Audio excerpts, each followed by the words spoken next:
శుక్లాంబరధరం విష్ణుం శశివర్ణం చతుర్భుజం ప్రసన్నవదనం ధ్యాయేత్ సర్వవిఘ్నోపశాంతయే అగజానన పద్మార్కం గజానన మహార్నిశం అనేకదంతం భక్తానాం ఏకదంతోపాస్మహే. ఓం గం గణపతయే నమః. ఓం శ్రీమాత్రే నమః. ఓం శ్రీ గురుభ్యో నమః.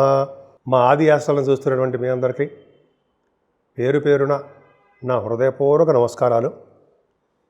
నా పేరు Vadrev Adinarayanarao Sharma, CMA, MA astrology అండి. సిఎంఏ అంటే cost and management accountant, qualified cost accountant, అందరికీ తెలిసింది అనుకోండి. సరే, అది పక్క పెడితే యాక్చువల్గా మీకు మీ జాతకాలు తెలుసుకోవాలనుకుంటే ప్రతిసారి చెప్పినట్టుగానే date of birth, time of birth, place of birth ఇవన్నీ ఉండాలండి. మన ఆది ఆస్ట్రాలజీ తరపు నుంచి కూడా మంచి మంచి ముహూర్తాలు కూడా పెడుతూ ఉంటాము. పెళ్లి ముహూర్తాలు, మ్యాచ్ మేకింగు, అంటే వధూవరుల యొక్క జాతక పరిశీలన అద్భుతంగా ఉంటుందండి. అవి నేనే చేస్తుంటాను.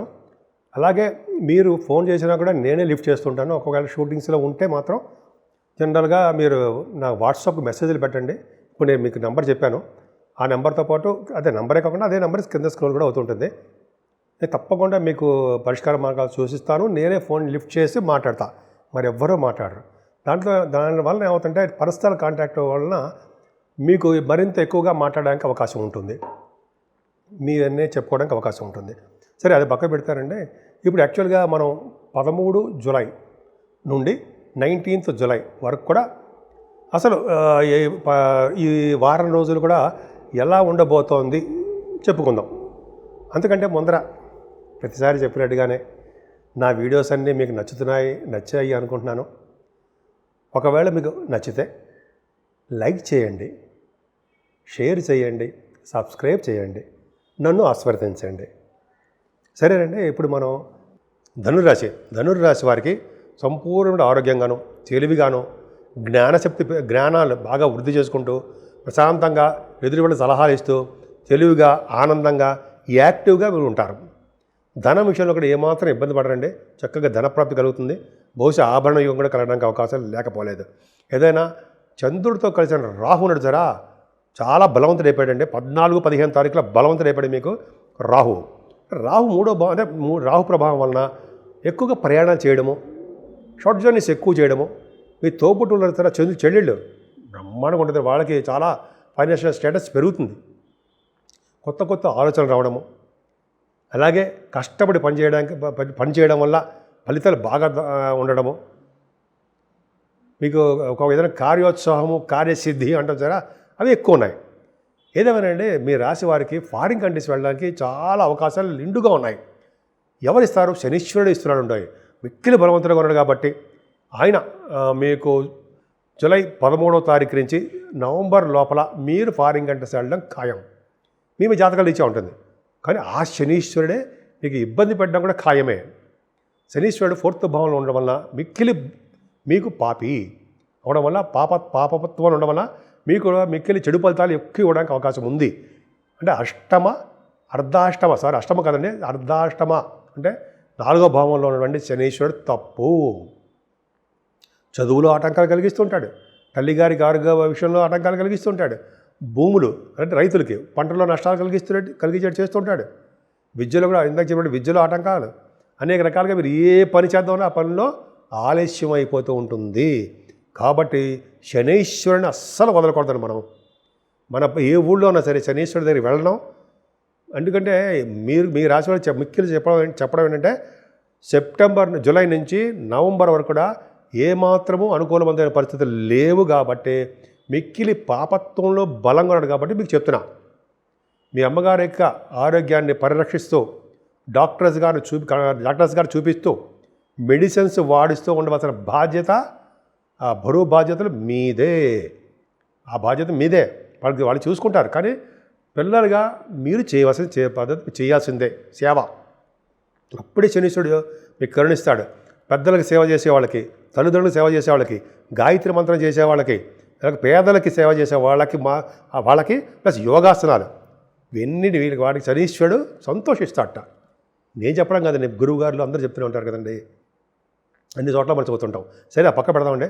ఏదైనా శుక్రుడు వల్ల 6వ భావాధిపతి 6వ భావంలో ఉండడం వలన మీకు మంచి యోగంగానే ఉందండి. శుక్రుడు మంచివాడు కాదు, కానీ భావాధిపతిగా ఆరభావం ఉండడం వలన కొద్దిగా గొప్ప మీకు మంచి చేయడానికి అవకాశాలు ఎక్కువ ఉన్నాయి. దాన్ని హర్షయోగం అంటాము. హర్షయోగంలో ఉండడం వల్ల సంపూర్ణ ఆరోగ్యవంతులుగా ఉండడానికి అవకాశం ఉంది. ఏదైనా సప్తమ స్థానంలో రవి, గురులు. ఇక్కడ వచ్చిన పాయింట్ చెప్పాలండి, బహుశా మీరు విదేశాలు వెళ్ళడానికి అవకాశం ఉంటుంది. ఎందుకంటే స్త్రీల వలన ద్వేషం ఉంటుంది. ద్వేషం కాదు కానీ ఇష్టత ఉండదు. అంటే వివాహాలు ఆలస్యంగా చేసుకోవడానికి అవకాశం ఉంటుంది రవి వలన. కానీ గురుడు వలన వివాహాలు త్వరగా అయిపోవడానికి, భార్యాభర్తలు కలిసి ఉండడానికి, అనురాగ దాంపత్య జీవితం ఉండడానికి రవి ఉన్నప్పటికీ గురుడు ప్రభావం బాగుంటుంది. ఎందుకంటే లగ్నాధిపతి, రాశ్యాధిపతి సప్తమంలో ఉంటే ఫారిన్ కంట్రీస్ కూడా. బహుశా మీ భార్యాభర్తలు ఫారిన్ వెళ్తారని చూడండి. విదేశాల ఉద్యోగాల రీత్యా, వ్యాపారాల రీత్యా విదేశాలు వెళ్ళడము, వేరే వాళ్ళ ఇళ్లలో హౌసెస్లో అంటారు కదా ఉండడము, వాళ్ళ యొక్క భోజనం మీరు చేయడం జరుగుతుంది. అలాగే స్త్రీల వలన కలిసి వస్తుంది అంటాం. అలాగే స్త్రీల వలన మాట వింటారు. మీ స్త్రీ మాట మీరు వింటారు. స్త్రీ మాట వినడం అంటే అమ్మగారు కానీ మీ భార్య గారి మాట మీరు విని తీరుతారు. అందువలన మీరు ఫారిన్ కంట్రీస్ వెళ్ళడము, మీ లైఫ్ టర్న్ అవ్వడం కూడా అదే కారణం. రఘుబుధులు అద్భుతంగా మీకు యోగించారు కదండి. డాక్టర్స్ వృత్తిరీత్యా మీరు విదేశాలు వెళ్ళడము, ధనప్రాప్తి కలగడము, విదేశాల నుంచి ధన రావడం కూడా మీకు జరిగి తీరుతుంది. తర్వాత గవర్నమెంట్ ప్రొఫెషన్లో కూడా మీరు ఉంటాయి. గవర్నమెంట్ ద్వారా ఆదాయ వనరులు మీకు వచ్చి తీరుతాయి. బహుశా గవర్నమెంట్లో కూడా మీరు వెళ్ళి వస్తుంటారేమో వాళ్ళ హాస్పిటల్స్కి, వాటికి.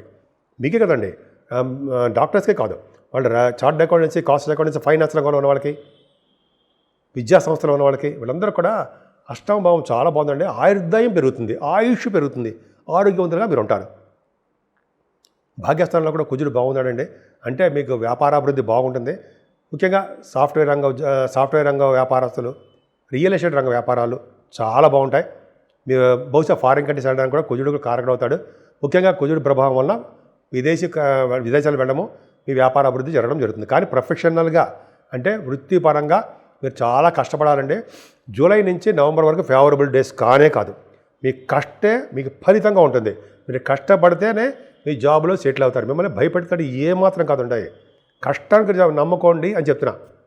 అప్పుడు ప్రభుత్వ రంగ సంస్థలో కానీ అంటే వాళ్ళు మినిస్టర్స్ కానీ, పొలిటికల్ రంగంలో ఉన్నవాళ్ళు కానీ వాళ్ళకి ఈజీగా ఏం బాగుంటుందో, వాళ్ళకి సమానంగా కష్టపడాల్సిందే. మిగతా సమానంగా కష్టపడాలి. ఎవరైనా సరే కష్టపడితేనే వాళ్ళకి ఫలితాలు ఈజీగా దక్కుతాయి.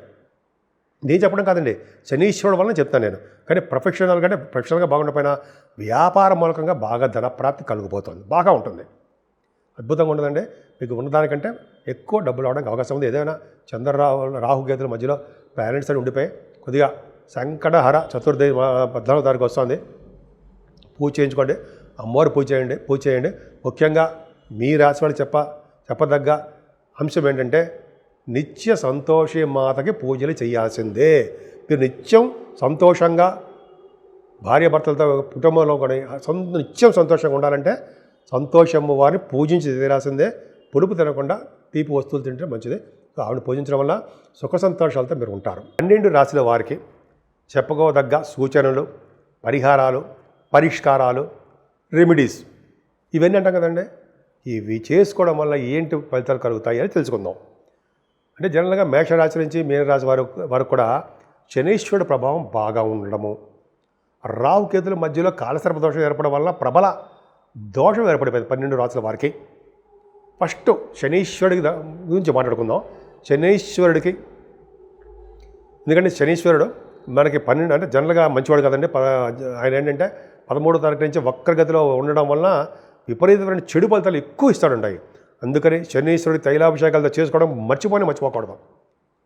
అలాగే మందపల్లిలో ఉంటే మందపల్లిలో కానీ ఎక్కడైనా సరే 19,000 సార్లు జపం చేయించుకుని తర్పణాలు, దాన హోమం చేసుకుంటే మంచి ఫలితాలు ఉంటాయి. అదొకటి ఫస్ట్ పాయింట్. అంతేకాకుండా శనీశ్వరుడికి పూజ చేసుకున్న తర్వాత అంటే మనం మందపల్లి కానీ లేకపోతే కొంతమంది తిరునాళ్ళలోనో లేకపోతే చాలా చోట్ల ఉన్నాయి కదండి శనీశ్వర దేవాలయాలు, మనం చేసుకోవడం వల్ల ఆంజనేయ స్వామికి సింధూరం ఎవరైతే రాయిస్తారో మంగళవారం శనివారం శనీశ్వరు యొక్క దోషాలు పరిహారం అయిపోతే తీరుతాయండి, ఇంకా డౌట్ లేదు.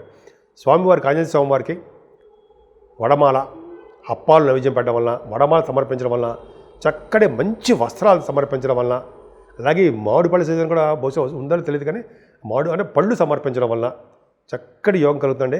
స్వామివారి దగ్గర దీపారాధన చేయాలి. అంతేకాకుండా వెంకటేశ్వర స్వామి వారి దగ్గర కూడా దీపారాధన చేసుకోవడం చాలా పవర్ఫుల్ అండి. శనీశ్వరుడు దోషాలు ఖచ్చితంగా తగ్గుతాయి. అంతేకాదండి, ఎవరైతే శివాభిషేకాలు చేసుకుంటూ శివుడికి మల్లెపూలతో పూజిస్తారో వాళ్ళకి శనీశ్వరం వల్ల వచ్చే దోషాలు పరిహారం అవుతాయి.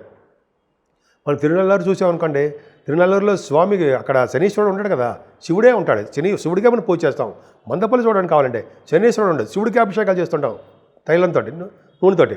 అలాగా మీరు శివుడికి అభిషేకాలు చేయించుకోవడం అద్భుతం ఫలితాలు ఉంటాయండి. ముఖ్యంగా కేతు ప్రభావం ఉందండి కాలసర్ప దోషంలో. ఉండడం వల్ల వినాయకుడు పూజ చేయించాలి. ముఖ్యంగా సంకటహర చతుర్థి అంటాం, 14వ తారీఖున వస్తుందండి. అంటే పౌర్ణమి పూట, పౌర్ణమి వెళ్ళిన తర్వాత చవితి పూట వచ్చే తిథినే చతుర్థి అంటాం. వినాయకుడి గరికతో పూజ చేయడం వల్ల, వస్త్రాలు సమర్పించడం వల్ల, మల్లెపూలతో పూజించడం వల్ల స్వామివారు సంతోషించి మంచి చేస్తారండి. అది శుభ్రత కూడా చేసుకోవాలి. ఏదేమైనా ఈ నెల 17వ తారీఖు నుంచి దక్షిణ పుణ్యకాలం వస్తుంది. మనం అప్పుడు ఏం చేసుకోవాలి అనేది విధి విధానాల్లో మనం ఒకసారి తెలుసుకుందాం. ఏదైనా మీరు 12 రాసుల వాళ్ళకి శుభాలు జరగాలని, అన్ని రంగాల్లోనూ ముందంజలో ఉండాలని, సంపూర్ణమైన ఆరోగ్యవంతులుగా మీరు ఉండాలని, సంతోషి మాత అమ్మవారి యొక్క ఆశీస్సులు మీ మీద నిండుగా ఉండాలని నేను మనస్ఫూర్తిగా కోరుకుంటున్నాను.